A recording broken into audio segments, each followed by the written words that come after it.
തന്റെ 30-ാം number ജേഴ്സിയുമായി Real Madrid ഒസസുന മത്സരത്തിൽ പകരക്കാരനായി ഫ്രാങ്കോ മസ്റ്റാറ്റുവാനോ റയലിന്റെ നിരയിലേക്ക് എത്തുമ്പോൾ 1.5 പതിറ്റാണ്ടിനു ശേഷം ലോസ് ബ്ലാങ്കോസ് കുപ്പായത്തിലെത്തുന്ന ഒരു അർജന്റീനക്കാരൻ എന്ന ഖ്യാതിയുമായാണ്.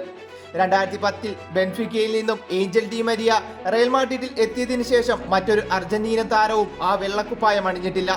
മത്സരത്തിന്റെ 23 മിനിറ്റ് മാത്രം കളിച്ച ആ 18-കാരൻ 83% പാസ് ആക്യുറസിയും ഒപ്പോസിഷൻ ബോക്സിൽ 3 ടച്ചുകളും 2 ബോൾ റിക്കവറികളും 4-2 ഗ്രൗണ്ട് ഡുവലുകളിലും വിജയിക്കുകയും ചെയ്തു.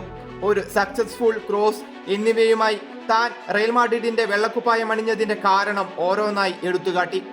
സെപ്റ്റംബർ 4-9 ദിവസങ്ങളിൽ അർജന്റീന കളിക്കുന്ന ലോകകപ്പ് യോഗ്യതാ മത്സരങ്ങളിൽ മെസ്സിക്കൊപ്പം അവൻ പന്തു തട്ടാൻ തയ്യാറാവുകയാണ്.